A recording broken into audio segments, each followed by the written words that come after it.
So the we're going to be mainly talking about the general election, but before that, update on Green Open Homes, fantastic. And after that, a bunch of other items and projects. So I don't want to let the election item and discussion take over an hour.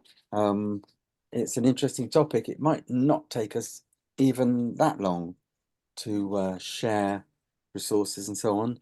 But let me, without more ado, ask for the update on the Green Open Homes taking place. So it said in the agenda email last Wednesday, 44 homes are now opening their doors. I think that's out of date already, isn't it? It is, yeah. Brilliant. Carry on. Okay, so good evening, everybody. I think I'm going to go through a quick update as to where we are with Green Open Homes, and I'm going to ask for your help. A lot of you are opening your homes, so I'm afraid you've heard some of this before. So apologies for the repeat, but I'll try and kind of skip over it as I can. So I'm going to go and share some slides for you. There we go. So just so you know, we're going to go through some slides and then we're going to break out into a little 5-minute quick session about how can we get more visitors, but that's coming. So here we go. So share. Is that, oh no, I've given you the wrong one. Hang on. You'll see everything from there. So bear with me a second. It's always the mistake. Be careful of what you have on your desktop when you share screen. Not that there was anything naughty there. Let's have a look. Okay, that one. Share. Okay, that's should be working. Okay, so right, so good evening. First of all, thank you very much for everybody who's taking part in the Green Open Homes. It's been fantastic. We had aimed to have 30, 40 homeowners, and we're now touching the 50 mark of people who volunteered to open their homes, show people around, and talk about what green technologies they've installed: heat source pumps, insulation, solar, electric cars, and such like. And this project will give people the opportunity to come and visit those homes, talk to people in a nice, calm manner, without the hard sell that sometimes you fear that you're going to get from installers. So, but thank you very much for everybody who's involved.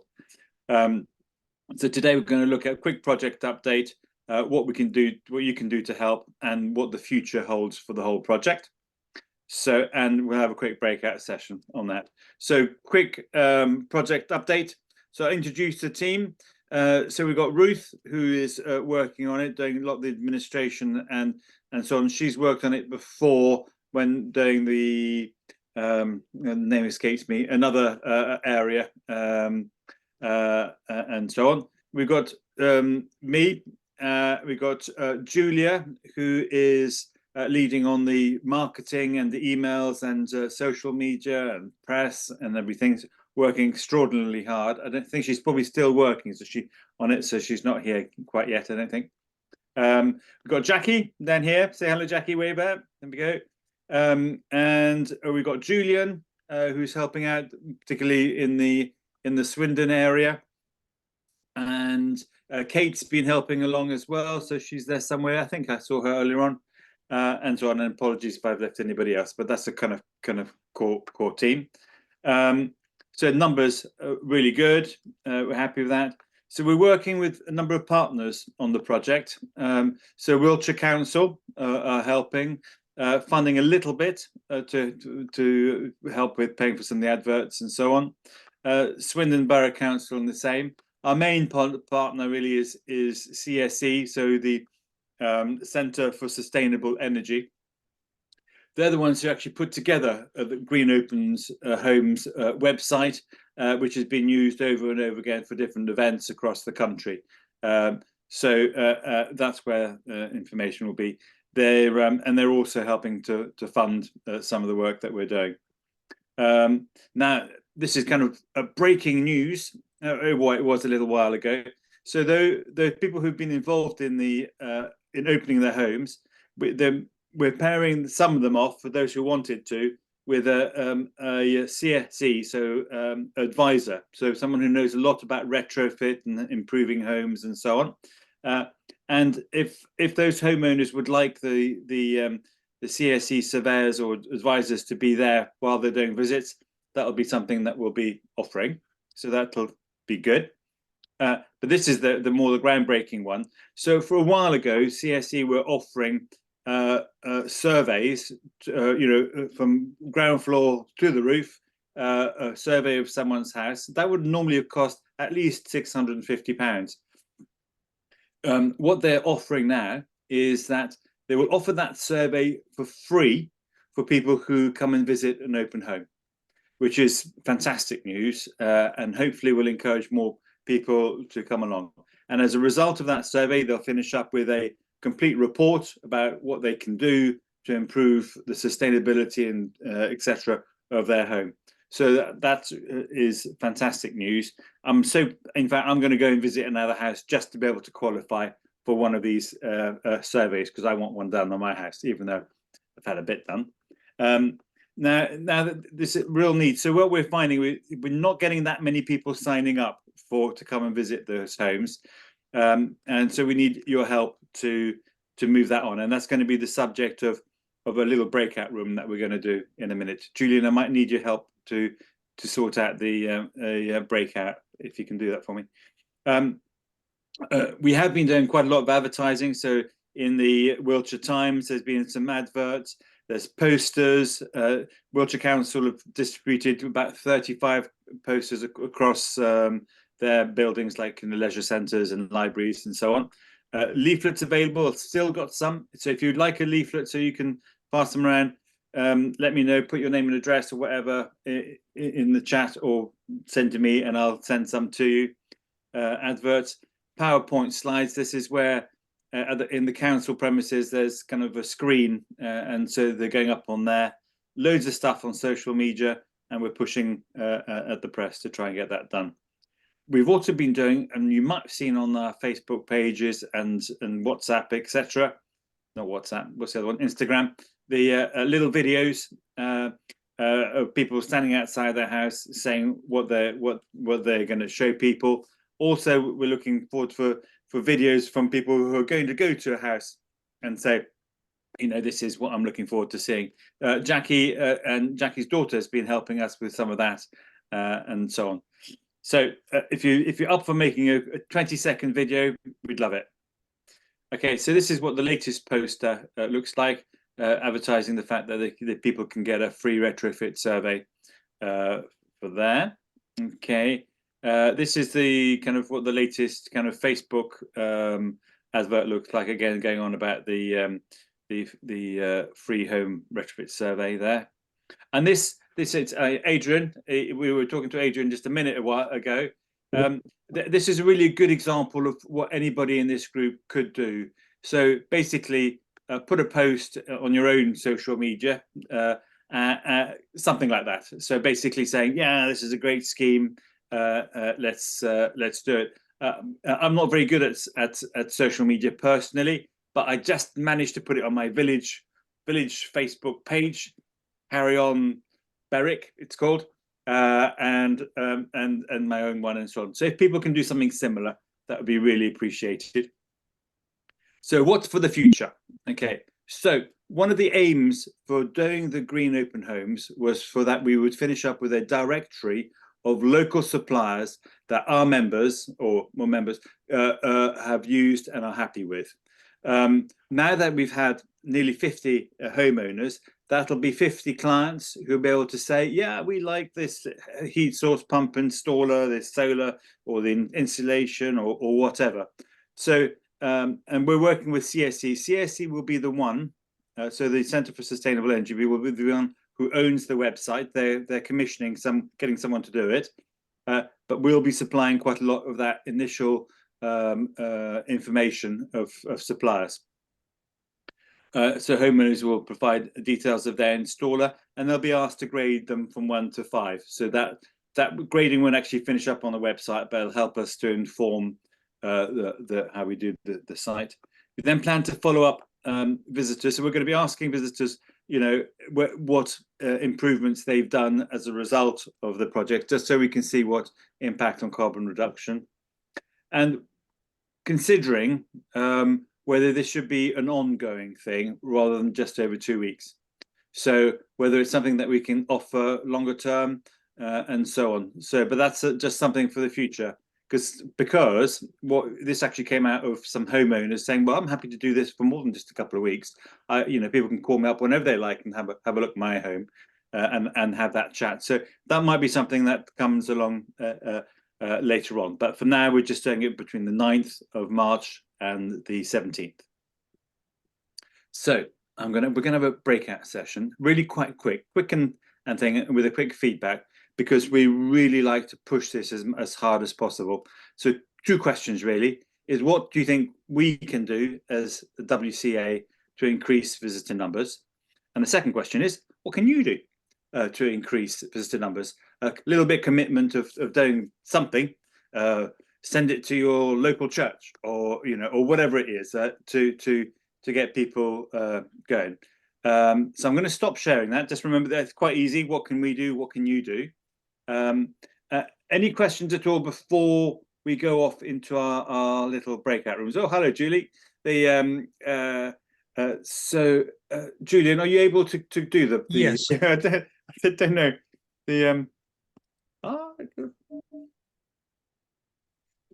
you are logged in another device, I know. Okay. So is everybody back? I think so. Okay. So not a massive amount new stuff, but I think just confirmation of what we were doing. So lots of social media posting. Nextdoor, I don't think we've tried that yet. Nextdoor being a kind of a similar thing to Facebook, but a regional thing.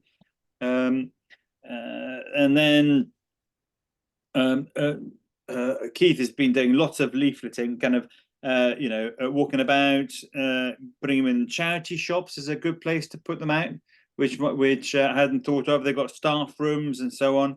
Local libraries, go there and stick it up, even if it's, because Wiltshire Council was supposed to have done that, but they probably have missed a few, and so on.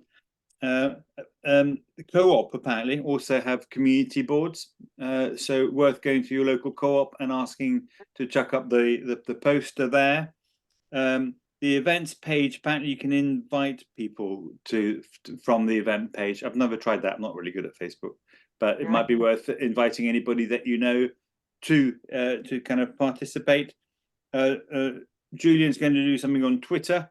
He's got some councillors that might be influential and invite people. And there we go. Who else? Which other group? Who can give me a very quick feedback from another group? Oh yeah, Julie.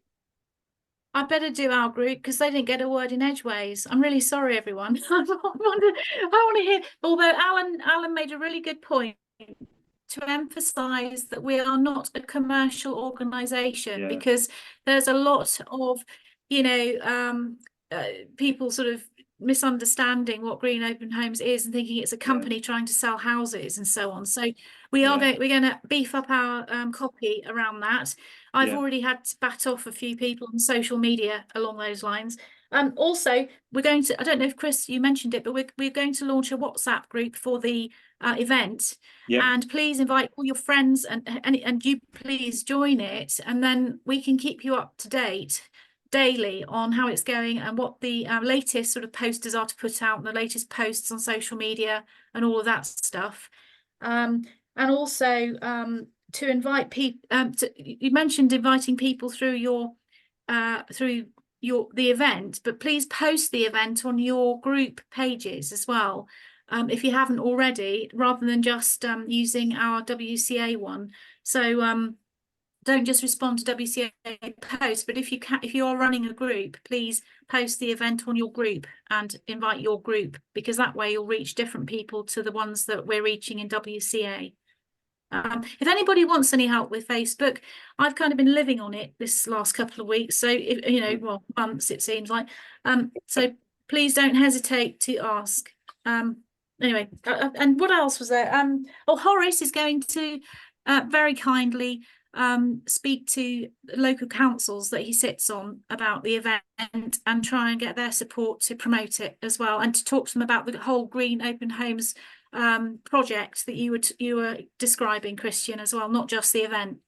Yeah, lovely. Thank you very much, Julie. Any other groups like to give us a quick feedback? Jackie? Just a quickie, pointed out, just making sure everyone has enough leaflets and posters. You know, if you're going to a gym, put it up. I'm quite happy to bring stuff around, you know, so just drop me an email and I'll go and badger Christian for some more and Lovely. drop them off.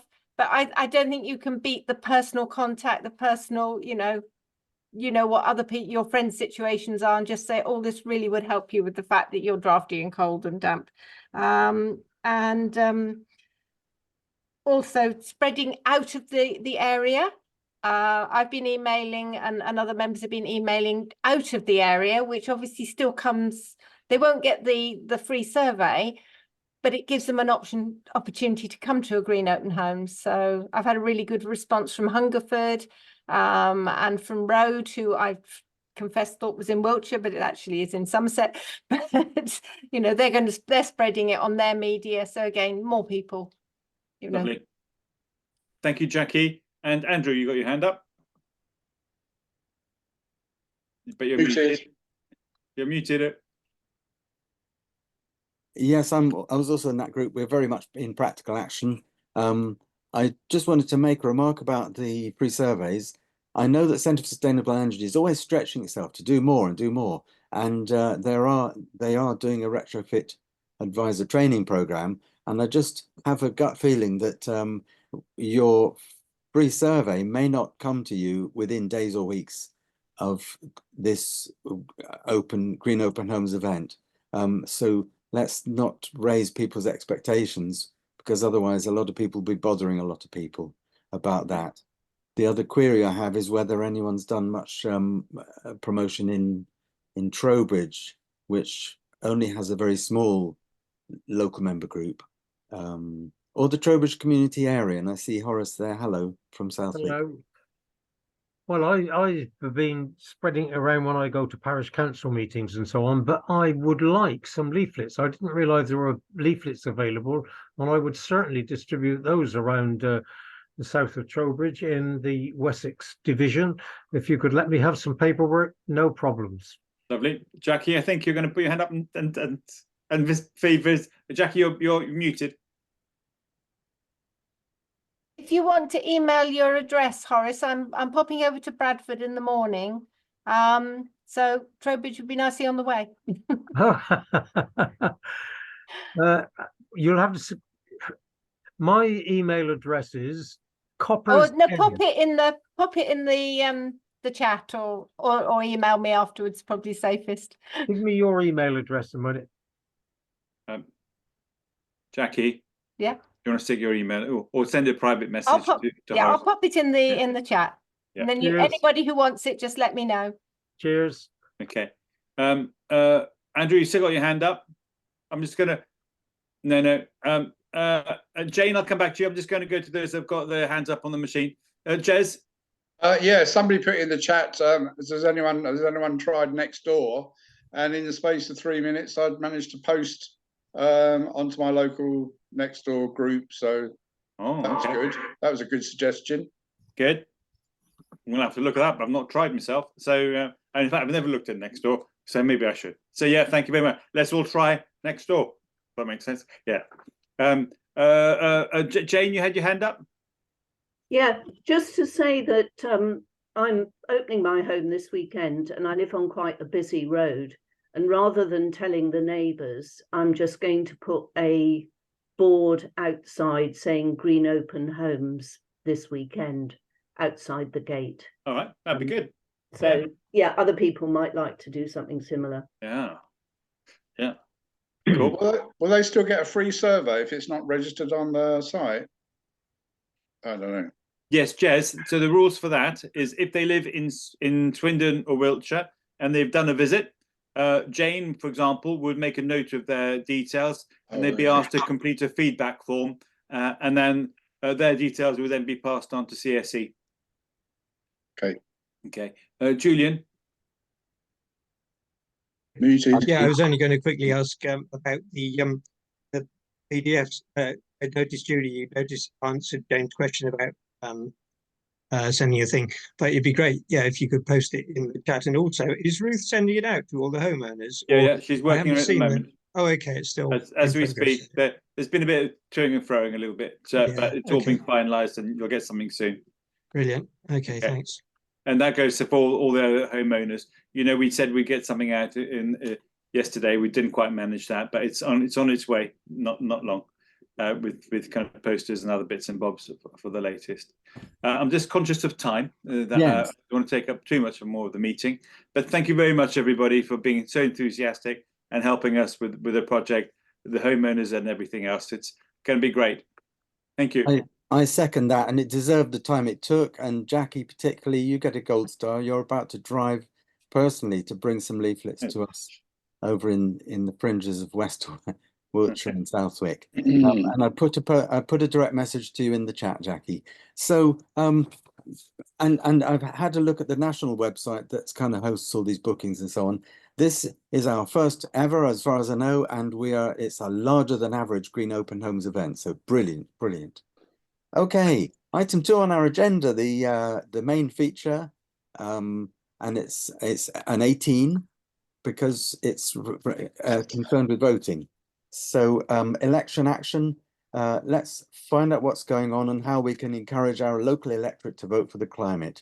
A couple of you or 3 of you want to give us briefings, I believe.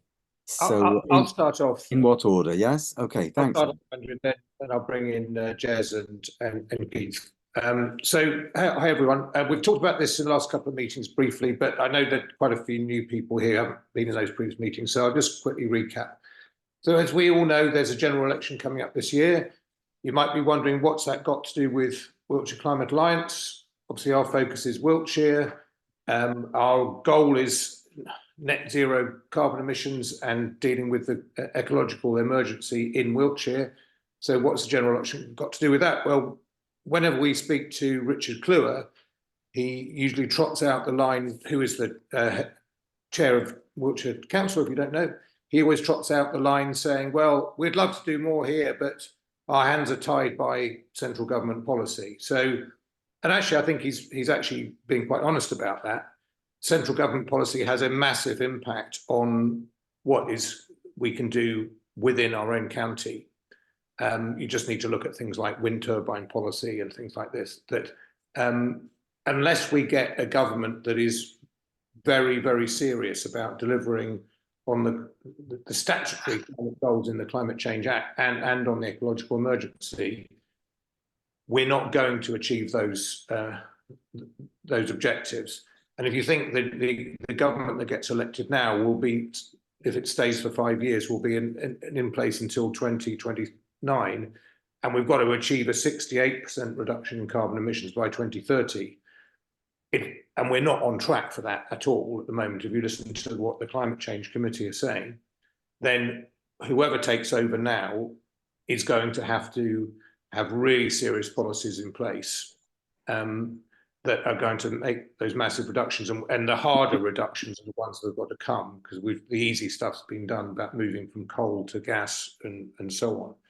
So it's very important to achieve our own objectives. The other thing, I think, question you might have is, well, I thought Wiltshire Climate Alliance is apolitical, so what are we doing talking about elections? Well, yes, we absolutely are apolitical. We're not aligned to any political party, and we certainly won't be endorsing any political party or any political candidate, because we have to work with whoever is elected, whether they be MPs or whether they be local councillors when they're elected in 2025. So it's very important that we're not seen to be endorsing any particular party or candidate. However, the objective of this piece of work is to encourage people to vote with the climate in mind.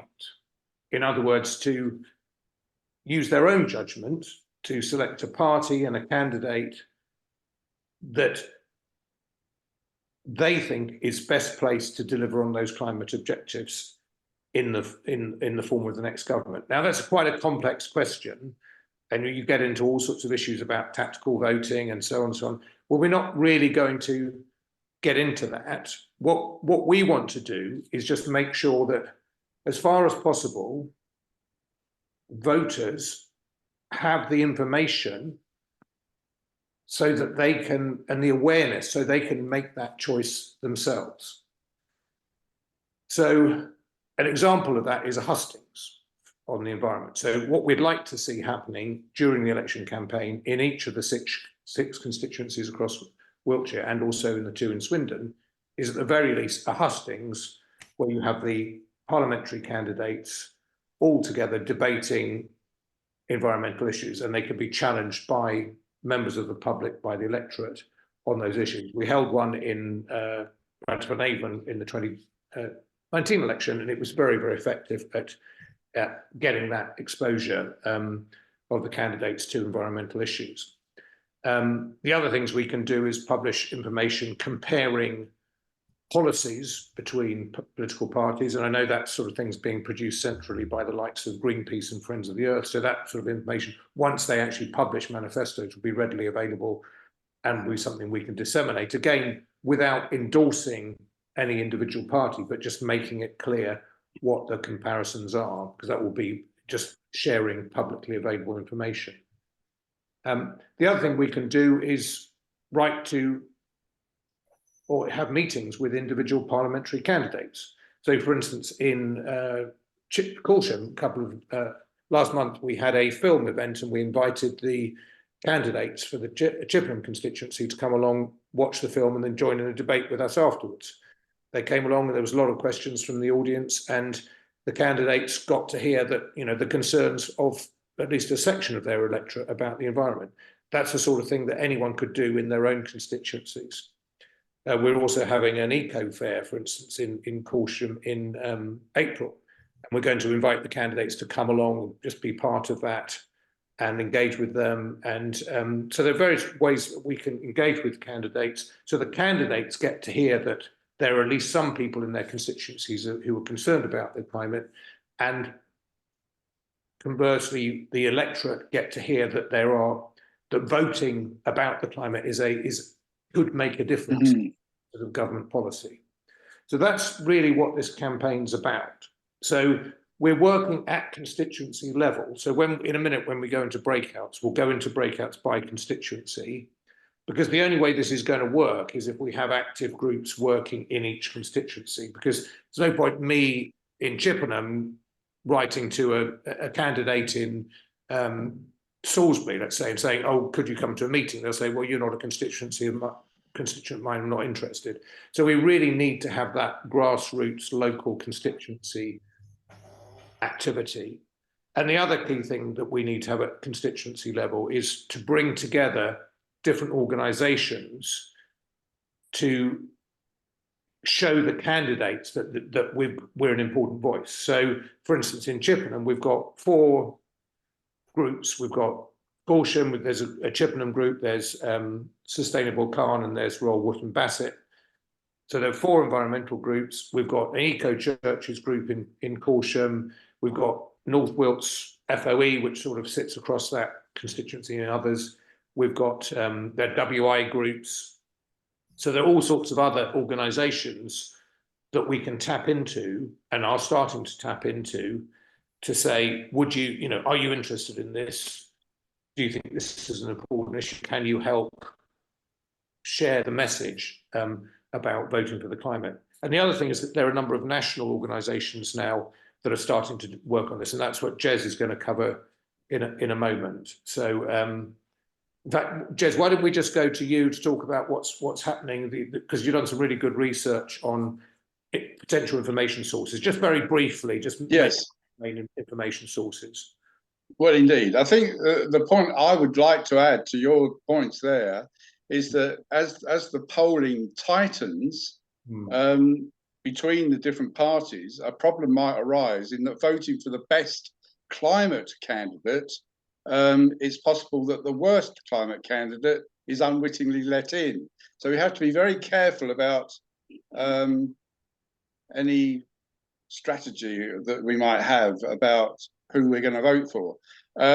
What I would say is that there's a couple of things that we can do that are non-political. One is the Greenpeace Project Climate Vote, which is a campaign, is very basic and just gets 1 million people to sign up to I Am a Climate Voter with a poster in the window to tell canvassers that. And also looking for 1 million is the George Monbiot endorsed 0 Hour Climate and Ecology Bill campaign. And in fact, their campaign launch is next Tuesday with Chris Packham at 7 p.m. If anyone wants to join up to that. There are various groups who are doing a sort of tactical voting thing, which is not something we can endorse, as I think Adam's already mentioned. You know, groups such as Vote Climate, Tactical Vote, the Political Primary Network, who have got working in Melksham and Devizes and East Wiltshire and possibly Salisbury.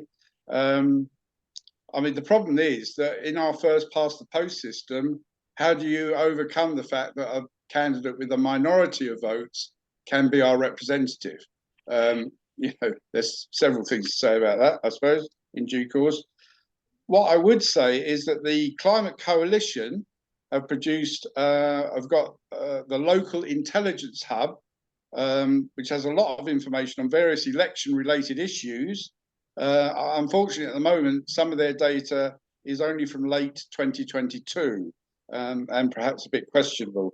For me, the best site of all for anything to do with elections is Electoral Calculus and Election Maps UK. But what I would stress to finish is that it's very important to keep referring to these sites as polling day approaches to ensure that your vote is the most productive it can be. Wiltshire Climate Alliance cannot advise you which way to vote. Yeah. Thank you, Jez. So thank you. Actually, I think there might. Julian's got a PDF that I sent to him that he might be able to post. Okay. Thank you. I don't know if other people can mute. There's a bit of background noise. If you don't mind muting. So, as I said, there's some really good central resources like that. So the aim of this sort of small central working group team is to collate those resources and share them with the constituency-based resources. So you're not doing all the work yourself. We've got some, we can share that information with you. But the key thing, as I said, is to have that action within the constituencies. Andrew, you got a quick question or? Yes, I just wondered if Jez might be able to put a few links in the chat. I'm just, as we speak, putting a link to the website for the climate and emergency bill. We will be sharing all this stuff with the climate and ecology bill. Well, I've put a link to their bill webpage from zerohour.co.uk, strictly for information. It's up to you whether you agree and endorse and so on. That's exactly the key point. That what we're doing is giving people information so that they're able to make an informed decision.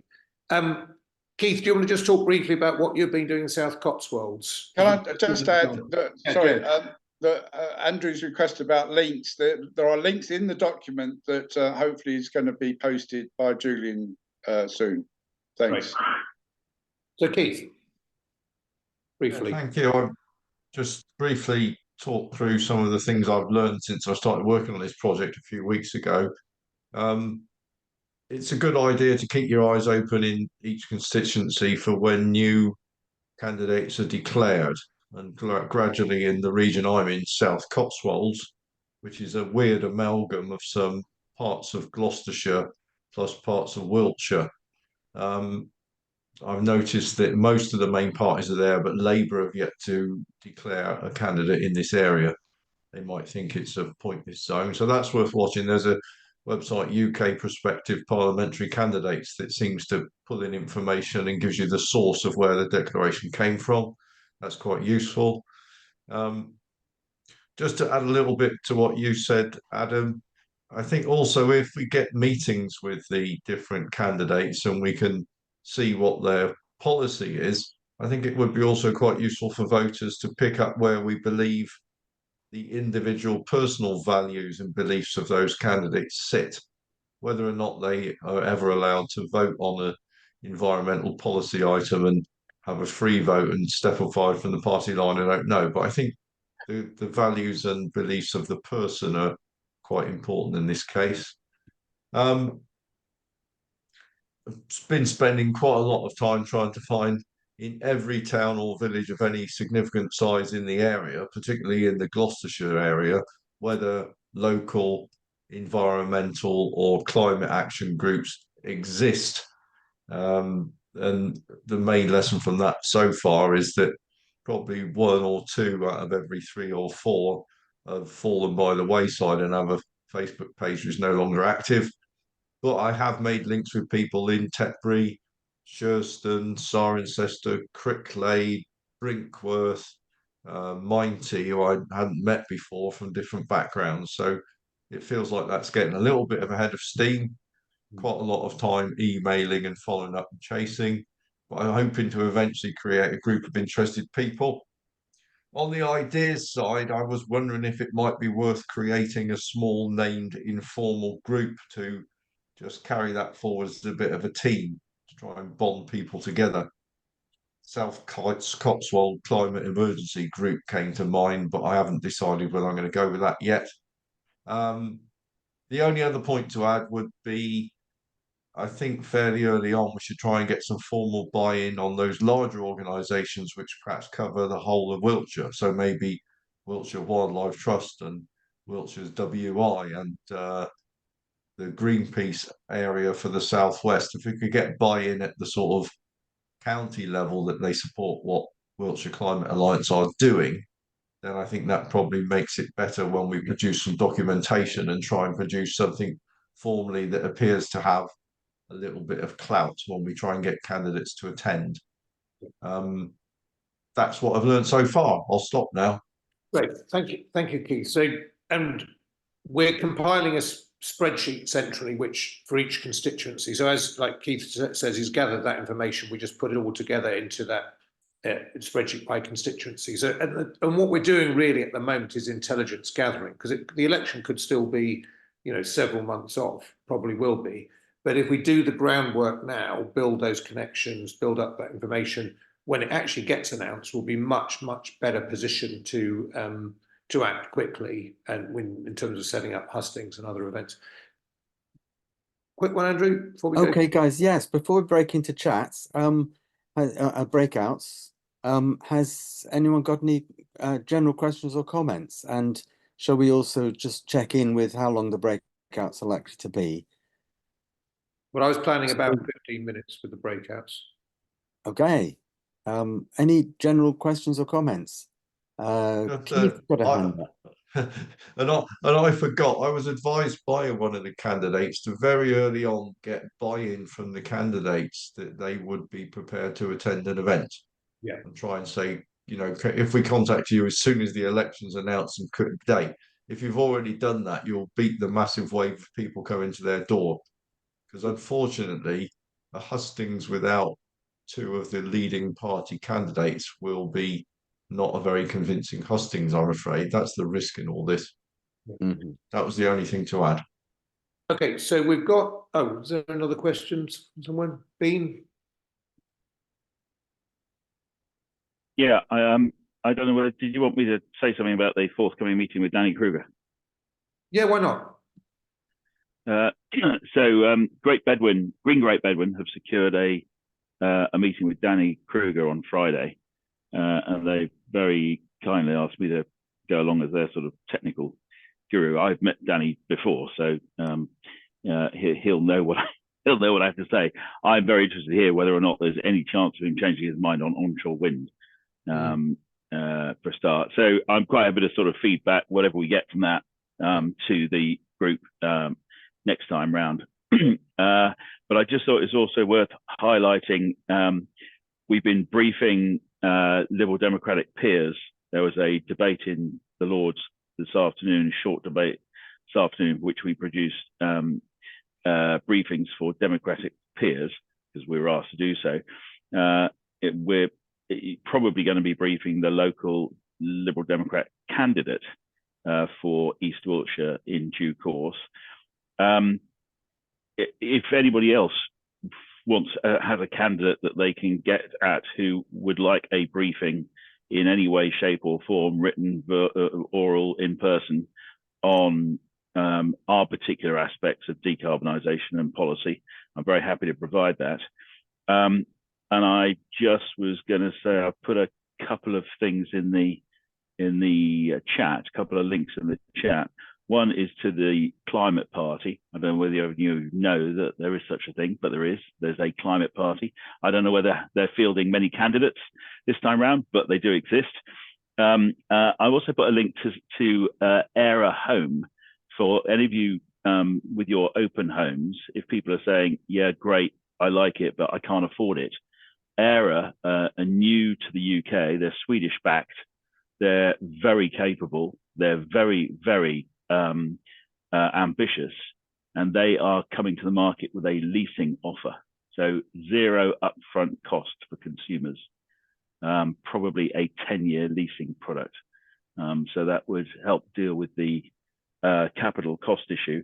And I did a piece over in Hullavington 3 or 4 weeks ago. There was a councillor there from a Wiltshire county councillor, and he has asked me to address a group of councillors. I don't know how many, but I'm waiting to find out whether or not that's going to proceed. And I saw your note, Andrew, about Mr. Prickett, who I don't know, but perhaps he might get invited to that session. I don't know when it's going to be. Right. I just wanted to add, thanks, that there are, I know of that in this meeting right now, there are members or even representatives, elected representatives of at least 4 political parties and also independents right here in our meeting. We've got a lot of diversity politically, so, and we're apolitical and we're showing respect for each other. Shortly, let's go into breakouts, but I don't see a link to Era Homes. I see a link to National Energy Foundation Super Homes. Is that the one? No, after that. So Super Okay. Homes is the is the thing that sits under the National Energy Foundation. Okay, let's and just leave that, they 'cause- run a list of open home type sites as well. So I don't know Thank whether you. it's worth dovetailing with them. The two other posts are further down beyond that. Okay. Thanks very much then. Any other Yep. questions or comments, or let's run into the breakout? Adam. Yeah, sorry, do you mind if I just follow up on that a little bit? Yeah. So, Bean, just a couple of points.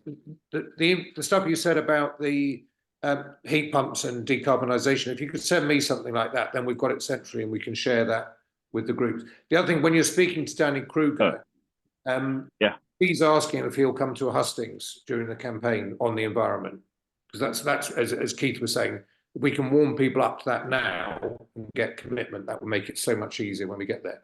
Okay, so breakouts. So we have people who've already volunteered to lead in each of the constituencies. So I'm leading in Chippenham, Keith's leading in South Cotswolds. I think given the numbers here, Julian, when you do the breakouts, I suggest we just break into the 4 other constituencies. So we've got East Wiltshire, which is Kate and Bean have volunteered to lead in there. We've got Melksham and Devizes, which is Jez and Margaret Green. Southwest Wilts, which is Julie, Bill, but Bill's not with us. And then Salisbury, which is Margaret Wilmot, who is with us, and Claire Druitt, who I don't think is with us. So if we just break into those 4, you should, hopefully everyone knows which constituency they're in. If you don't, say now, we can allocate you. And if you're not in that, like Julian and Keith and I, we'll just join one so that we can just support you there. Andrew, quick question. Would anyone have a problem with the breakouts being 10 minutes? There'll be probably average 4 people each. Yeah, 10 minutes. Okay. Yeah. We've got we can start them after 10 minutes. So should we just have a very quick summary feedback? I mean, really brief, because I think they were, but in our group, which was East Wiltshire, we had some very good. Judy came in, who hasn't been involved before, but has really enthusiastic and got some good contacts, Marlborough Quakers and so on. Bean obviously talked about the meeting with Danny Kruger. made a really good point also, that this isn't just about leading up to the election. It should be about building relationships with whoever becomes the new MP and holding them to account after the election, which I think is a really, really excellent point. Because you know, we're hoping they'll make commitments about stuff that we can then follow up with them afterwards. Other groups, should we just quickly go through Melksham and Devizes? Anything you want to say coming out of that? Jane. Yeah, yeah, we talked about various things, including the primaries and the climate party and so forth. We also talked about hustings, and yes, it might be worth doing a hustings, but also the Greenpeace campaign, and that it's useful actually having the resources of Greenpeace as backing. They will, for example, before the election, send a analysis of policies and that sort of thing. And maybe the possibility to do some street stalls followed by some door knocking as part of the Greenpeace climate vote campaign. Yeah. And we thought it would probably be useful to meet again and actually go into it in more detail, whether via Zoom or face to face. Excellent. South West Wiltshire, Julie, anything you want to report back? Yeah, absolutely. So Horace and I had a fantastic chat and put our plan together, and our action plan is to basically get in touch with Bill Parks in Warminster, which Horace is going to kick that off and introduce us. We think we could hold a hustings there. Warminster is a very you know, active group area anyway for the environment. We've got we'd like to organise the hustings, organise a chance to meet with all the individual candidates and introduce WCA to them. With Bill, Horace, and I, probably maybe two of us or one, you know, three of us, depending on you know, the situation. There are some very significant environmental projects going on in our constituency that they need to be made aware of. For example, you probably don't know this yet, but there's going to be a massive redevelopment or landscaping of the River Wylye is going to happen, and that's going to be seriously worrying a lot of residents in our constituency for flood reasons and so on. So all these things, we want to make our candidates aware of those things, you know, and also understand where they stand on taking more action that's necessary in our area, because there's not much going on. That's it really, but yeah, we're going to get cracking. Good. As of now. Yeah. Thank you. So finally, Salisbury. Margaret, do you want to report back on that? Hi. Yeah, happy to do so. We had a bit of a chat generally about the situation in Salisbury. We haven't as yet got a confirmed Labour candidate. The candidate who stood last time, who's a former mayor, has just indicated that he won't be standing, and I think they're still identifying who's going to stand there. So that'll be of interest, particularly as we had Julian gave us a link to the electoral calculus website, and in fact he's posted that in the chat now, which showed that Labour actually were leading in the Salisbury constituency, but which seems, to be honest, for those of us who've lived in Salisbury a while, somewhat improbable, but there we go, who knows. The boundaries that are changing, we're losing Amesbury and we're getting quite a big area to the west of Salisbury, Clettisbury and the more rural areas, which you would have thought might tend to make it more conservative, but we shall see. Right. In terms of what we're going to do, Churches Together have typically done a hustings in Salisbury for many years, so we plan to work with them and the Eco Churches movement to try and facilitate that again. I think that's probably it. Thank you. Great. I think the churches are a really good one, because I say we've got a group here that is similar, and you know they reach a whole load of different people as well. So that's fantastic. That's really good. So it sounds to me. Oh, Keith, yeah, good point. Yeah. Sorry, there wasn't one for South Cotswolds, so I ended up going to have a meeting with Jason from Wootton Bassett, who's had previous experience of running hustings. And the most important the most important learning point for me, and I think it really will help others, is the youth question, because I'm trying to not envisage a meeting where there's a sea of grey hair and bald heads in the seats, and some old politicians say, "Oh, don't have to worry about this lot. They won't be voting me in next time, so it won't be about." Jason pointed out that he believes that the new voters, which would be sort of the people who 18 to about 23, the last 4 or 5 years, that group of youngsters is going to be bigger than the 65 pluses, I think, which was really interesting. And when they held their meeting, their hosting before, they did it in the school. What a great way to have an event in the school, involve the sixth formers, involve people in colleges, even get them involved in producing the event and live streaming it.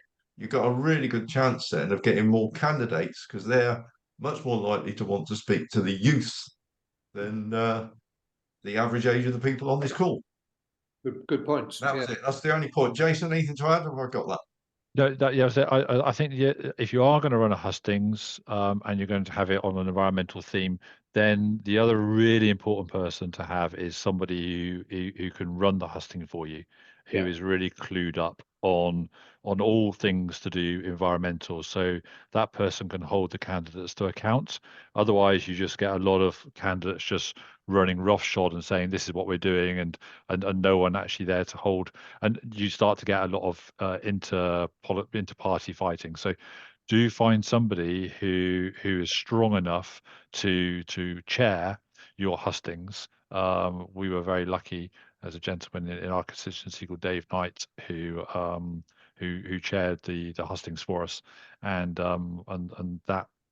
that's not something you might not consider too much, because you may be very worried about where you're going to hold it and are the candidates going to arrive, etc.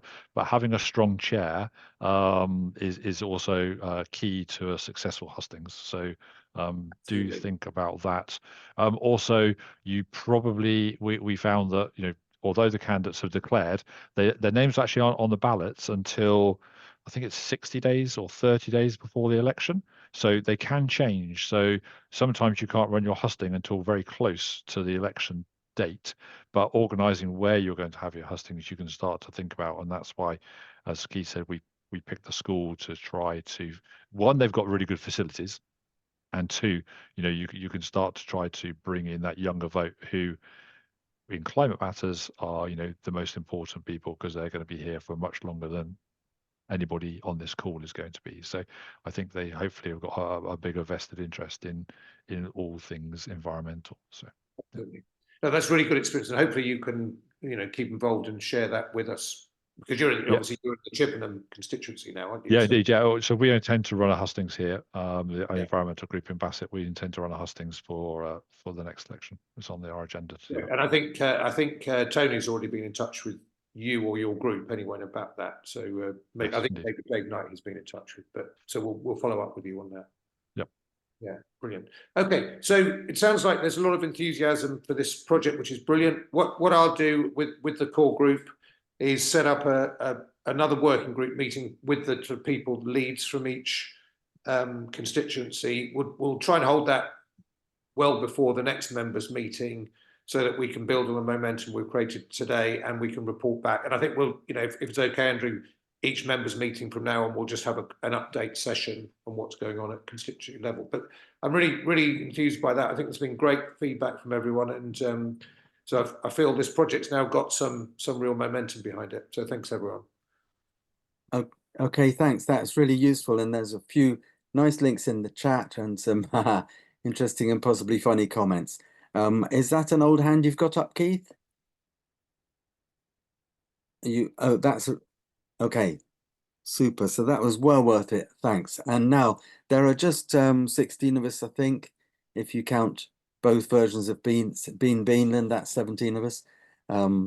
So in moving on then to updates from other projects, I want to bear in mind that anything that needs really communicating out to the wider membership in a newsletter, we can cover very, very briefly now.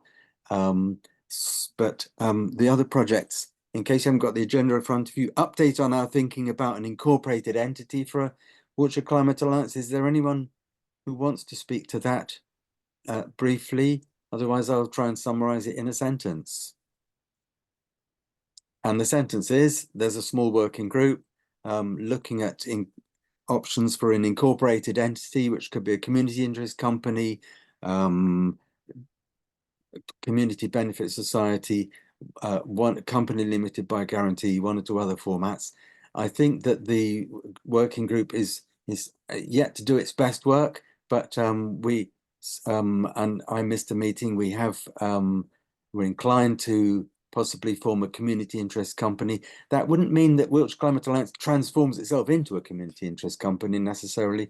It could be that that runs as a parallel entity, holding funds, receiving grants, driving projects forward. All that is up for grabs, and we will put news out and invite feedback from the wider membership ASAP. That was one very long sentence. All the full stops were commas. I hope you noticed. The next one, I think, is me, area board engagement. And this one I'm going to speak to for a minute or two because I want people to opt in. Climate Friendly Bradford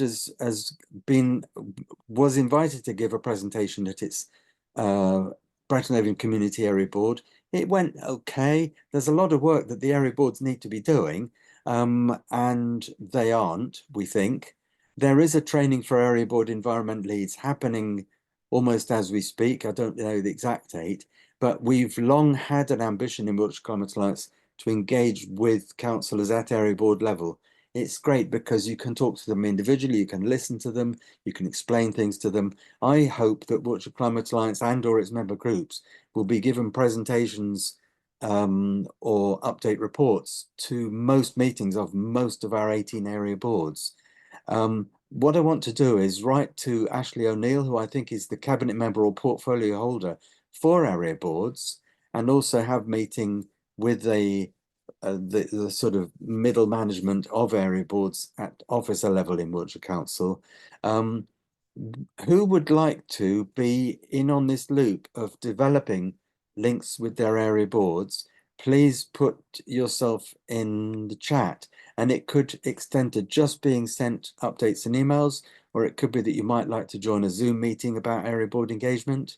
But there's one other twist to area board engagement, which is applying for area board grants. Lots and lots of money sloshing around. I found it easy to get awarded a £5,000 grant from Trowbridge Area Board this time last year. It's been much harder to actually spend it. But one idea is that various local groups might want to each get a grant to buy a community e-cargo bike to be used and demonstrated around your community area. And that could easily draw down a grant of £5,000. So examples of those, do please put your name in the chat. Has anyone got any comments or queries about this idea of us engaging more at area board level through our local groups, but also supported by Central Wiltshire Climate Alliance? I see a hand up of Kate and Jason. Kate? Hi, yeah, I'm already in touch with our Wiltshire County Council Pewsey Area Board representatives, and they've actually given the Pewsey Community Area Partnership a grant for just under £400 for an infrared camera, which I'm going to start using to do the infrared surveys for the people in Pewsey who wanted one. So they are very useful because they do hold hold a grant that they can then give to individuals, whereas the Wiltshire County Council can't give a grant to individuals. So well worth getting in touch.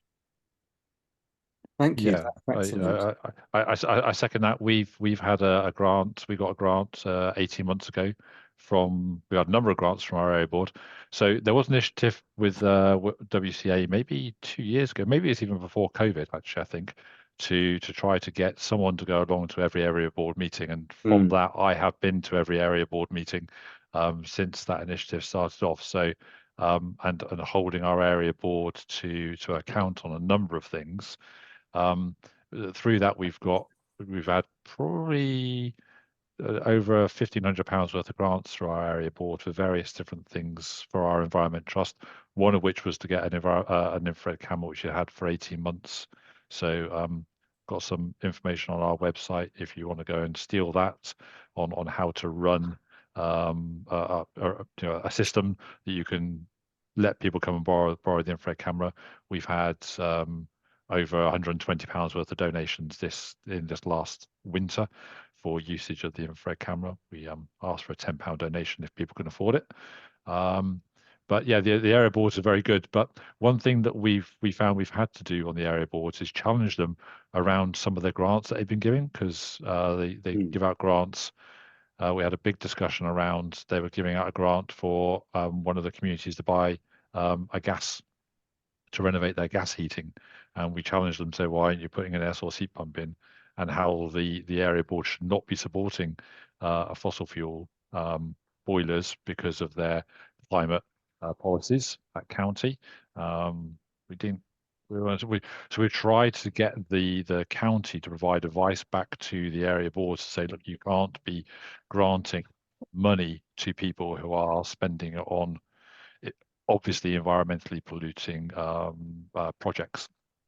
So haven't had much success there, but we at least trying to get in there and challenge people on those things to make sure that they think about these things. So much so that they call me now the environmental police when I turn up, and which I find slightly demeaning, but at least that you're getting noticed. Thank you. I wish. Yes, Jez, Bradford and Avon. Well, just to say that I think we had the same in our area board. I think it was a community group wanted to replace their boiler, and we was, well, what about, can't you move into the 21st century?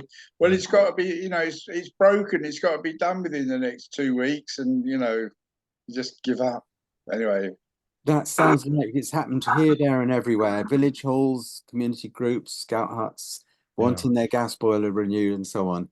And that might be we could put that high on our list of initiatives to work with area boards.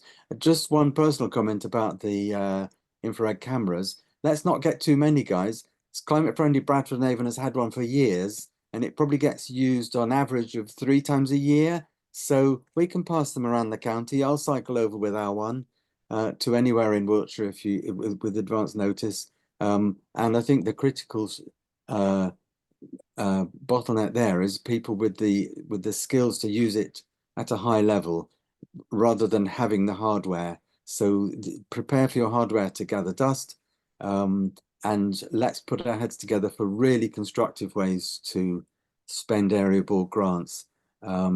That's a personal view. Let's not get any more infrared cameras. But we could also put our minds to spreading the word about who's got them and what they are and how to use them and make the most of them. So if you've put stuff into the chat that you'd be interested in being in this loop, great. Otherwise, I've got Jason and Kate. I've made a note of your names. I want to move on to the next item, if that's okay. Margaret, are you also unmute?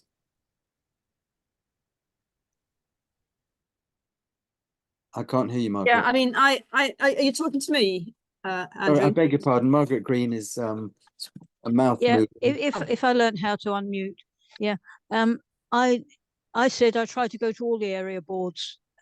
Sustainable Devices, we do try to have a face at every area board, just so that we're there.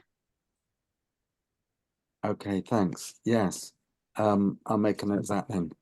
Well done, you, because we don't always manage it in Bradford and Avon. Well, I failed at the last one, but it was about highways, and who wants highways? Actually, potholes. Don't get me started, because Wiltshire Highways hijacked all area boards with the roadshow that they took around.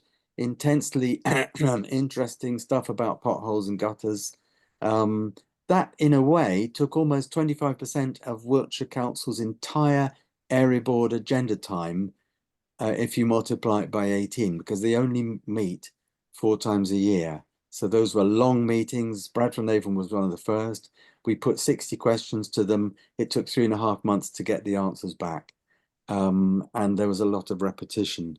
I wish that we hijacked all the area boards and had an entire second at each one devoted to the Wiltshire Climate Alliance and the climate emergency. I wonder how that would go down. Jez? Oh, sorry, Jason. I was just going to say I put a couple of links in the chat that have come from Wiltshire Council area boards and so on. Thanks, then. I'm going to press on. Wiltshire Council Margaret's got it. consultation survey. There is, they set priority themes for area boards. There's been a new release of statistics, data, information on a sort of sub-website called Wiltshire Intelligence. None of us thinks that's a contradiction in terms, I'm sure. And so I'm putting the link in as we speak. I'm putting the link in the chat to the page. But there is a problem with this survey. It's a very mini survey, and they want you to pick your top 3 themes. I've put the list of themes there.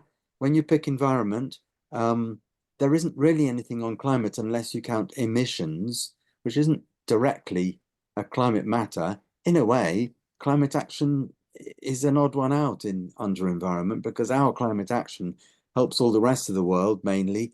Their climate action in the rest of the world helps us. You know, if we went carbon zero tomorrow in Wiltshire, it wouldn't save us from the climate emergency. So there is a problem with that. But can people take a look at that link, do the mini questionnaire, and possibly come back to us, contact at Wiltshire Climate Alliance, in other words, the steering group, to see if you think that we ought to be writing to Wiltshire Council, holding them to account for this survey not being well designed to keep climate at the forefront. Another thing that you won't find there is waste. And there is actually a specific action in the climate strategy delivery plan for all area boards that have waste as one of their priority themes. No area boards have waste as one of their priority themes this year. And if you look at that survey, it's unlikely that any area board will have waste as a priority theme in the coming financial or political year. So that climate strategy delivery plan action point just fails at the starting gun. That's that survey. We have other points, an update on our application to CSE for retrofit advisor training. Well, does anyone want to speak to that? To cut a long story short, we were successful. We'll be training advisors. Who else wants to mention anything about that, please? Anyone or no one? I can very quickly speak about it, because I think there's 4 groups. There's Scan in Swindon, and there's 3 in Wiltshire. There's Bradford on Avon, WCA, and one other. Is it Corcham? Is it? I think that have also got one of these grants. We were thinking of, in Scan, of collaborating with WCA to try and set up a cheese project, but that's we haven't. We're concentrating on green open homes at the moment, and then we'll try and work out how we're going to do this. And we're still waiting to hear back from CSE on the details of the training and how many people we can get trained. But do keep in touch if you're interested in that, because there may be opportunities for additional people to get receive the training.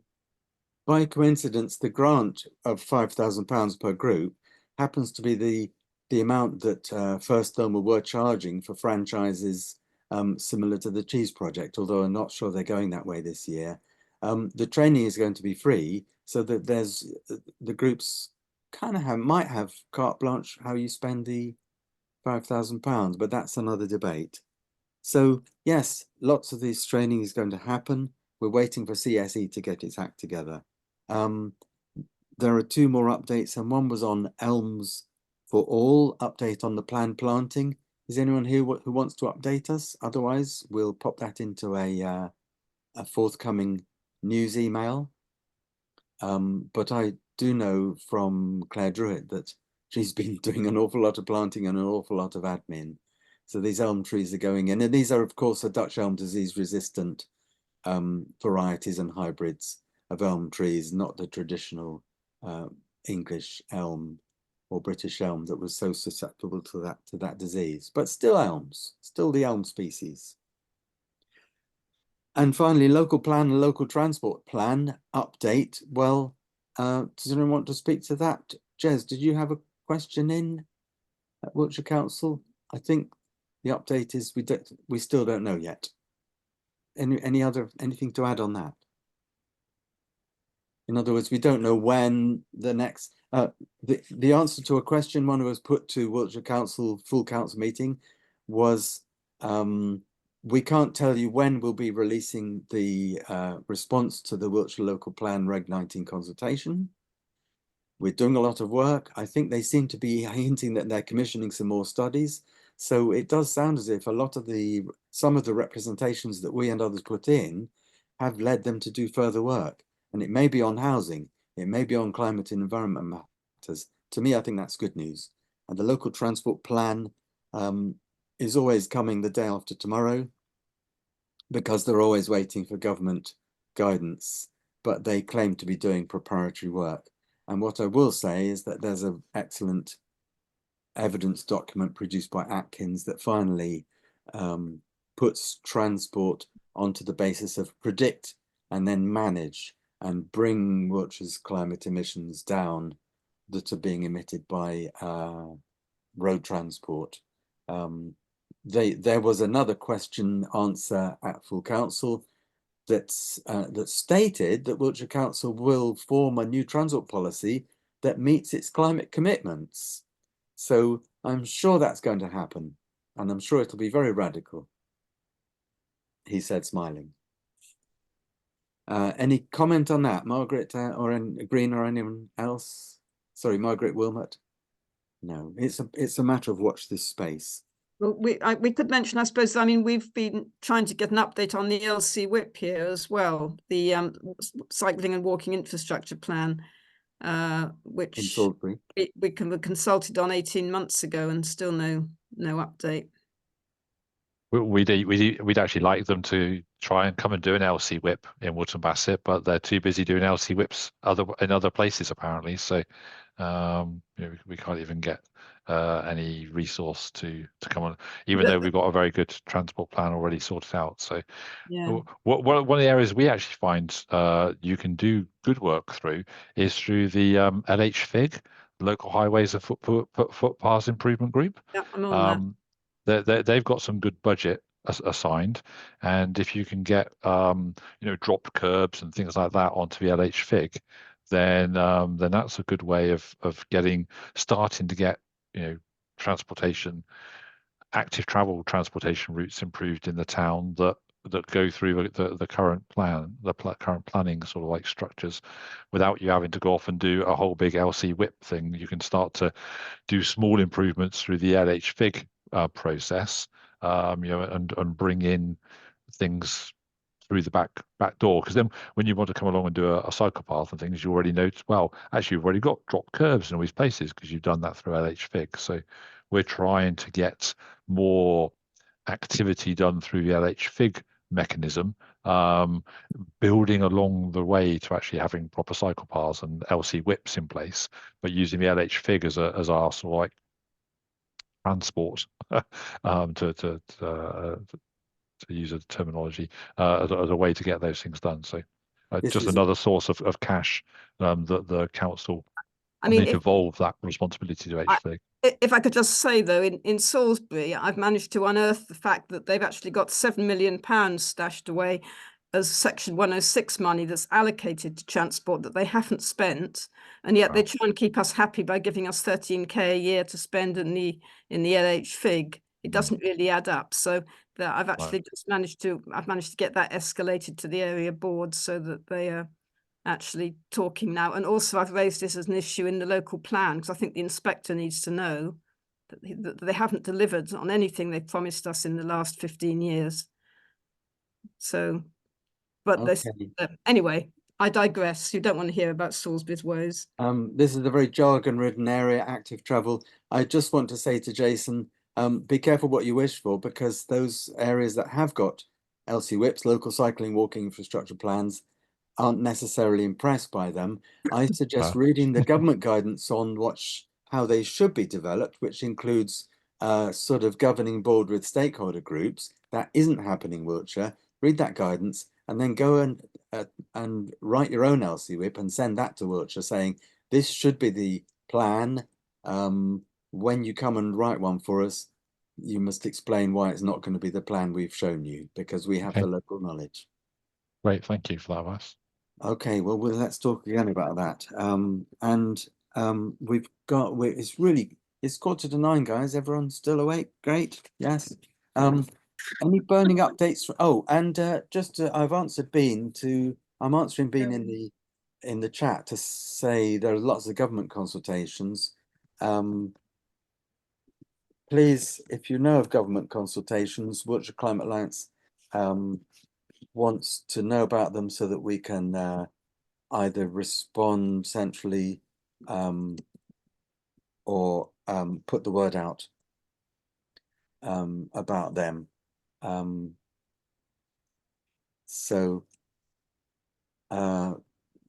That's my answer to Bean, and anyone else who's aware of a consultation. Thank you, Jason. Thanks for being here. We've got items that we're planning the next meeting to be the 3rd of April in case anyone's dashing off or dropping off to sleep. We've got kind of a local groups update and any other business, really. And again, you've got 2 channels. You can tell us stuff now, or you can send it to us for us to redistribute. So is there anything people want to tell us about their local group? We've already heard a lot, and I think I've been pleasantly surprised at how much is going on. And any other business. So Julie. Hello, yes, I do. So Leaf is holding a meeting on the 19th of March at Langford Lakes about the Wiley River Development Project, and which is being launched by the Environment Agency. It's a massive undertaking. It's going to be funded to the tune of £500,000, buying back farmland from Warminster down to Wilton to try and put meanders back in the River Wiley to stem flooding. And the good news is to try and rejuvenate or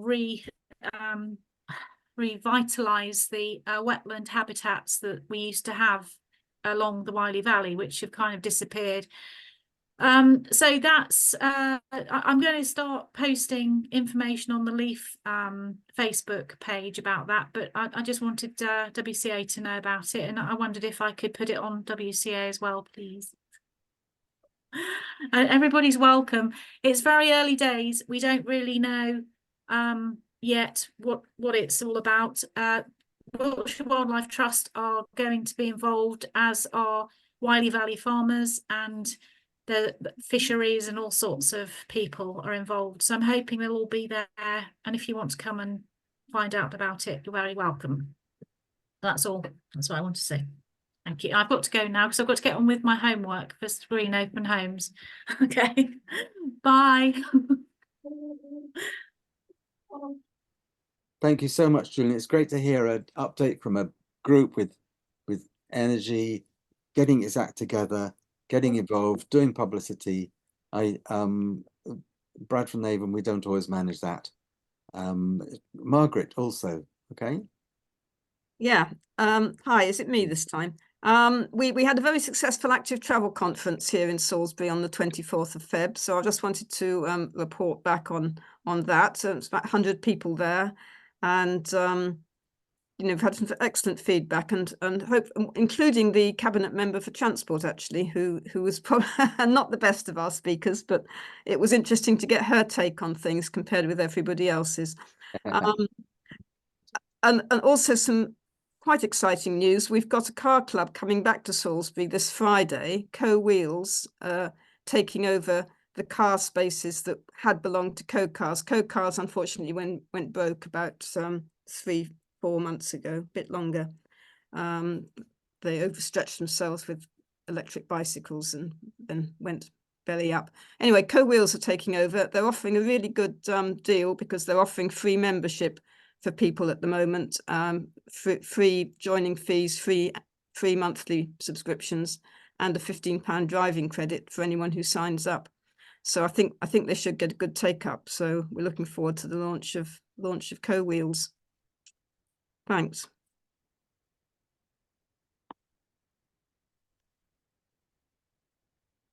You're mute, Andrew. Sorry, I was okay. Next, please, or anyone else?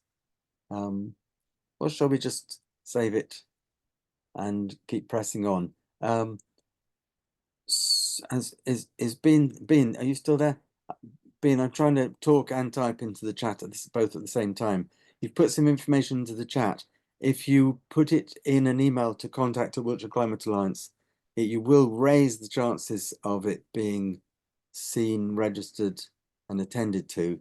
I'm always exhausted after these meetings, and then I find I may have saved the chat and then I can't follow things through, because I'm not the only one who follows these things through. I'm probably the one who follows these things through least. So that would be really useful. Anyway, yeah, I've just put the link to Business Green's analysis of the budget. Business Green is well worth a follow. There's quite a lot of their material is free to air. Some of it you need to be a paid subscriber, and the Federation is, of course. But I like the cut of their jib, so worth a look. And yes, I'll try and assemble an email. It might not be till the weekend because I'm off to the low carbon agricultural event tomorrow. Fantastic. Wish I was going to be there. There won't be a barbecue then. Because that'd be too much charcoal. Oh, there'll be lots of grub there. There'll be lots of grub there, I'm sure, but it'll be solar barbecues. Except it won't be tomorrow because the sun won't be shining enough. Battery barbecues.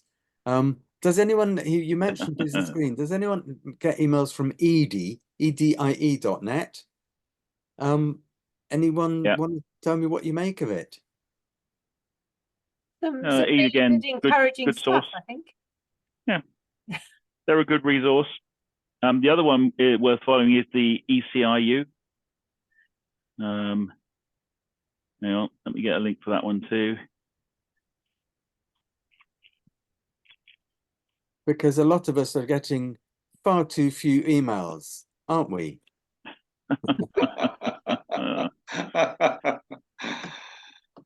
Yeah. Okay. Well, look, folks, it's not even 5 to 9, and so let's quit while we're ahead. Find the 3 dots that let you save the chat, please. Save the chat, and let's wave goodbye, and we will see you on the 3rd of April, if not before. Just think, the first Thursday in May might be just before or after a general election. Who knows? None of us. And I'll stay for a few minutes. At some point in the next few weeks, we'll be able to announce the launch of a new podcast, which you might also be interested in, which we're producing. Who's we on that? Along. Well, we haven't started recording yet, so I'm loath to say, to give you too much detail, but let's just say it'll be a leading business journalist that you'll all recognise in the chair. Okay. Thanks. Might it be to do anything to do with renewable energy, by any chance? Oh yeah, it's all about heat pumps. Okay, thanks. It's a heat pump podcast. But we'll talk about all sorts of stuff. It's going to be a bit of fun. It's not just intended to be dry. It's intended to be a bit of fun. But drag in an audience, a sort of a wide audience at the moment. We may not necessarily be touching. So we'll see. Right. Apparently, we've got to get to 60,000 regular listeners to make it worth doing. Okay. Good luck with that, Bean. 60,000 people talking about heat pumps. All right. Yeah, no, I'm enthusiastic. It's gonna be fun. We're going to enjoy doing it, if nothing else, even if no one listens. But Yeah. I'm relying on you lot to listen to boost the numbers. Get your parents and your dog and your neighbours, and I don't care. Get them all listening. Okay. Okay then. So we're ready to stop recording. I might stick around for a couple of minutes if anyone else is. No. Thanks very I'm much. going to go and eat. Thank you for coming and for staying the course. We've got some great Cheers, people. everyone.